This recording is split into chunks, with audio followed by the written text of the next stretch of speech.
I'm going to suggest we start on the item 20 as indicated, but I will indicate that we will be stopping it at 10:30 for morning tea and coming back to this paper if we haven't dealt with it. So, which is a supplementary item, setting the adoption of the AP. Yeah. Everyone's got a copy of that there. Councillor Gilbert, have you got that on there? You have? Okay. Righto. Okay, I'll hand this over to Mr Drury, I think. Thank you, Mr Chairman. Item 20 is the adoption of the final 2013-14 annual plan. As you're aware, the draft went out to consultation. There's been internal and external submissions heard by Council on the 10th and 11th of June. We also had an additional annual plan workshop which was held on the 20th of June, and the objective of that workshop was to reconsider the proposed increase of rates as included in the draft plan, which was 4.57, and Council at that workshop had a look at their expenditure levels with a view to reducing that rate level below what was in the draft. I have itemised there on page 1 all the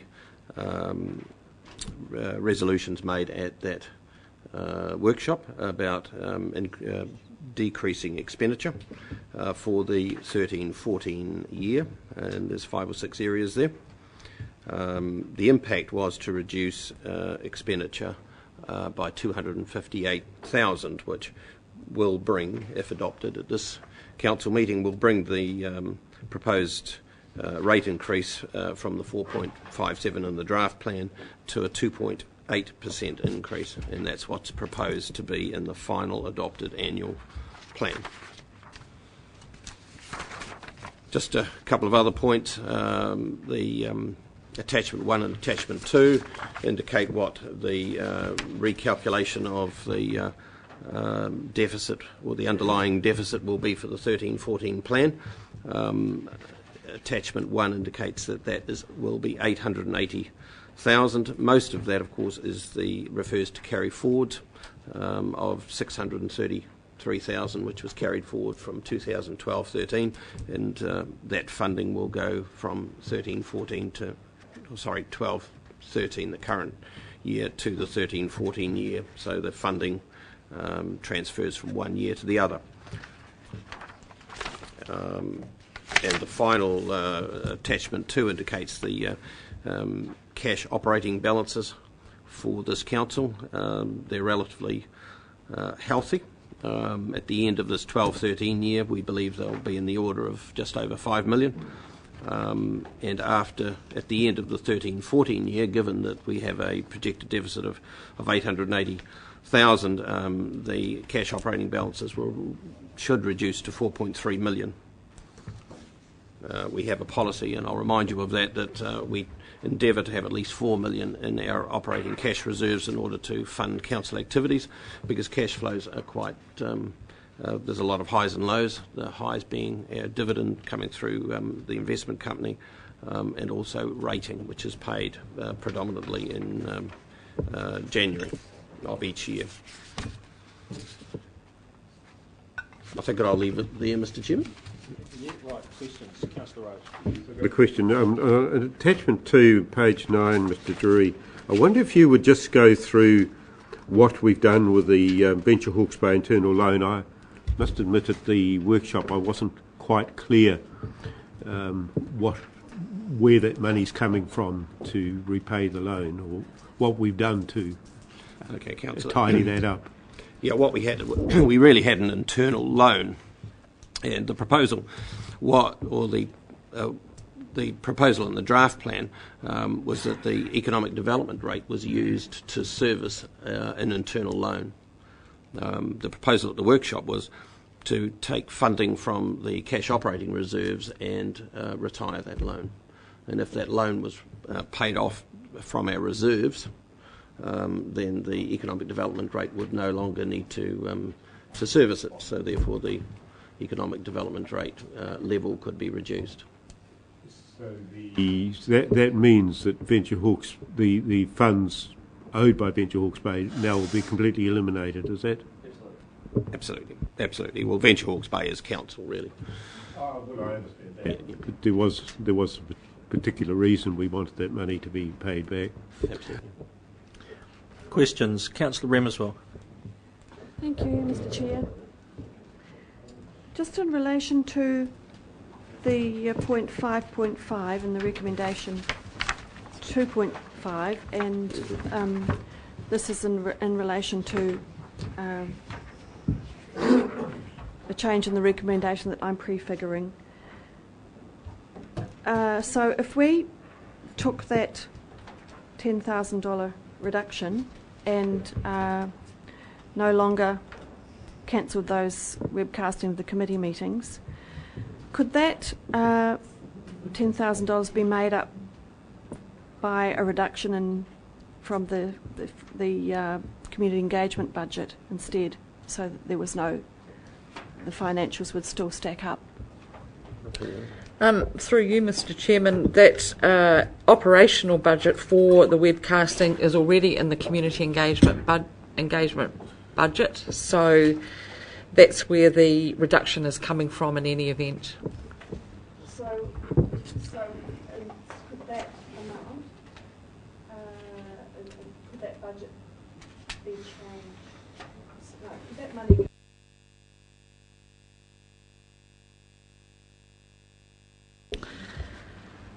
It could, but at the workshop last week, these are the items that the council has identified where the savings would come from. Just saying that if we, can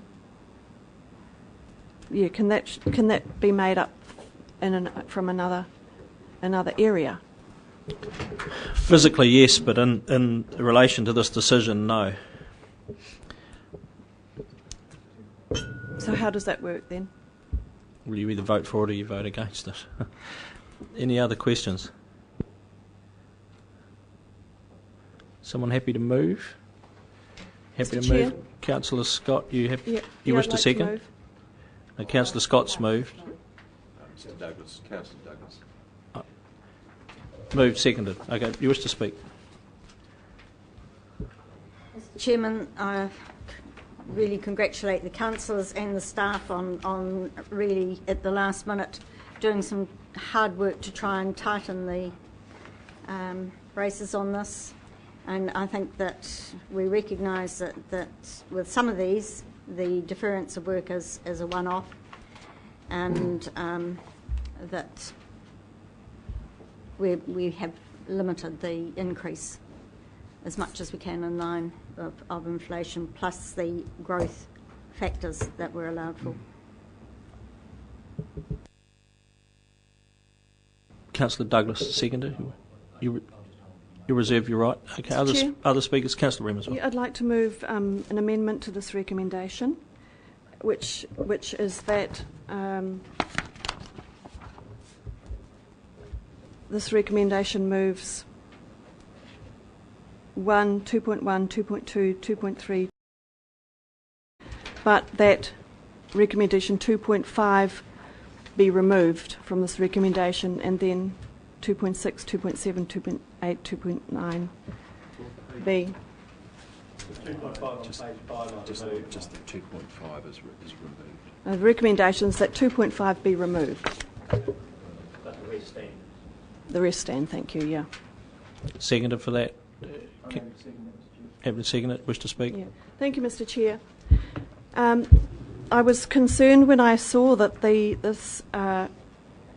workshop, which wasn't open to the public, had recommended that council take away the full webcasting that had been agreed to by this council just the year earlier in response to quite overwhelming public submission, which was that council meetings and committee meetings, most of them, not all of them, be available on webcast on our website. Now, Mr. Chair, as you know, this has only been up and running for a couple of months. It's been very well looked forward to, and I know people are using it already.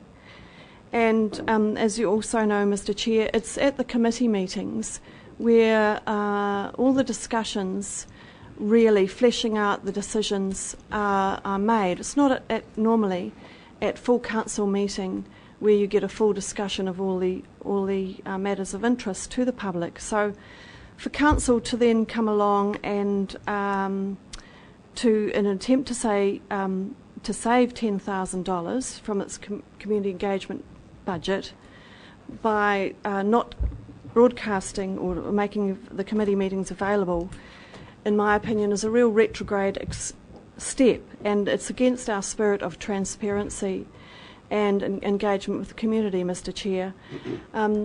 There's a lot of people who can't attend council meetings or committee meetings because they work or because they're too far away or for whatever reason.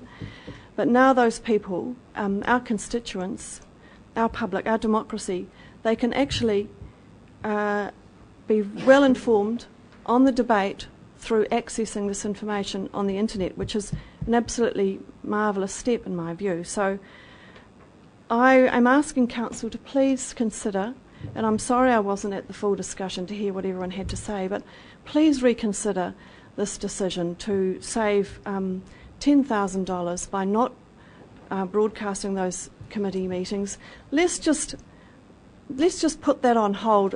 Let's let it run. I mean, this is a brand new initiative. We've paid a lot of money to get this facility here. I think it's a very good facility. And certainly let's not remove it without consulting with the public or letting the public have their say. Yeah, Mr. Chairman, there's a somewhat delicious irony in the fact that when we were debating whether Mr. Douglas should join our esteemed ranks, the question of $15,000 that would be his remuneration between him either joining or not joining was written off as such a minor part of our budget that it wasn't worth considering in a $40 million budget. This is nothing. I have the view that look after the pennies, the pounds will look after themselves. And I think this is penny pinching. And I think that Councillor Remsol said it all. But the other problem is that this was a reluctantly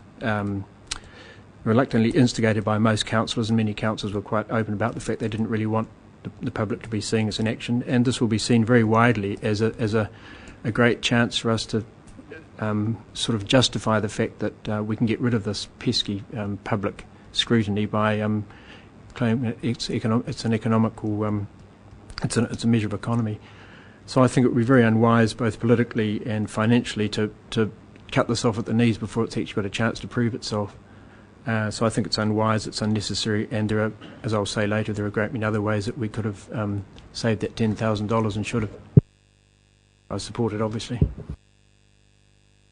Mr. Chairman, I'm speaking only to the amendment, not to the motion. Am I allowed to do that without causing trouble? Yeah.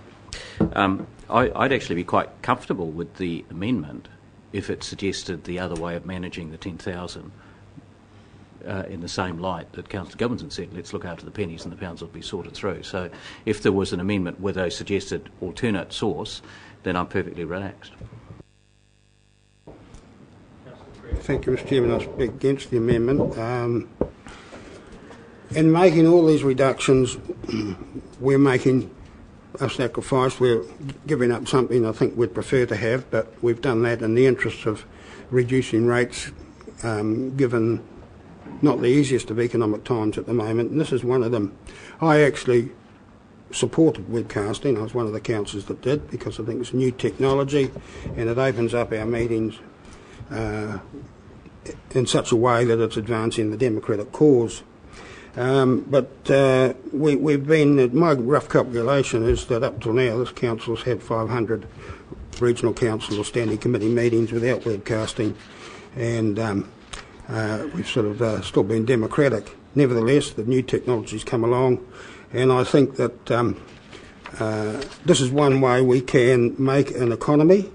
Still webcasting the crucial decision-making meetings, which is regional council meetings, and it's a temporary measure, I would imagine, and when circumstances change, we can go back to full webcasting. But to my way of thinking, this is one concession we can make in the interest of the economy.